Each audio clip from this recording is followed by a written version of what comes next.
বিশাল মরুপথ, পাহাড়ি পথ পাড়ি দিয়ে তায়েফের মরুজমিনে গেলেন কোরআনের দাওয়াত নিয়ে, ইমানের দাওয়াত নিয়ে।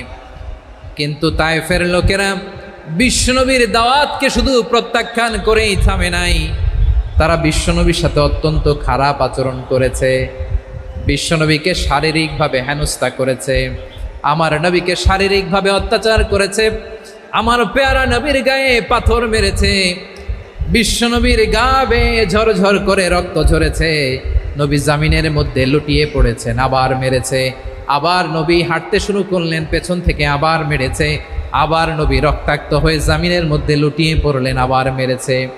বিশ্বনবীর মতো এত সুশ্রী মানব, বিশ্বনবীর মতো এত শুভ্র মানব, বিশ্বনবীর মতো এমন চমৎকার দেহাবয়ব দিয়ে রব্বুল আলামিন কাউকে বানান নাই। এরকম চমৎকার মানুষটাকে তারা তায়েফের ওই জমিনে রক্তাক্ত করেছে। বিশ্বনবী দুনিয়ার কোনো স্বার্থের জন্য সেখানে যান নাই, নিজের কোনো লাভের জন্য, প্রাপ্তির জন্য যান নাই, তায়েফবাসীদের জাহান্নামের আগুন থেকে বাঁচাতে গিয়েছেন। ঠিক কিনা বলেন?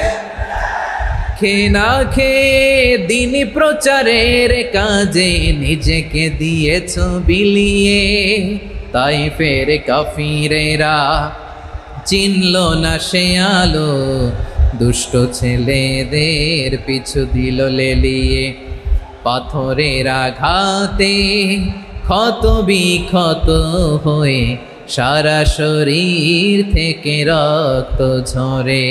হে রাসূল তোমাকে ভুলি আমি কেমন করে, হে রাসূল তোমাকে ভুলি আমি কেমন করে। পারেন না আপনারা?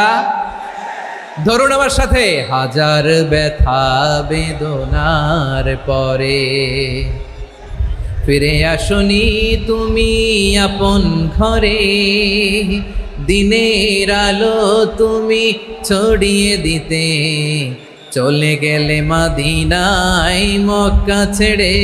হে রাসূল তোমাকে ভুলি আমি কেমন করে, হে রাসূল তোমাকে ভুলি আমি কেমন করে। ঠিক কিনা বলে? প্রিয় ভাইরা, তায়েফের ছেলেরা নবীকে রক্তাক্ত করলো। আমার নবী কই যাবে? কই যাবে? মক্কায় জায়গা নাই, তায়েফে জায়গা নাই।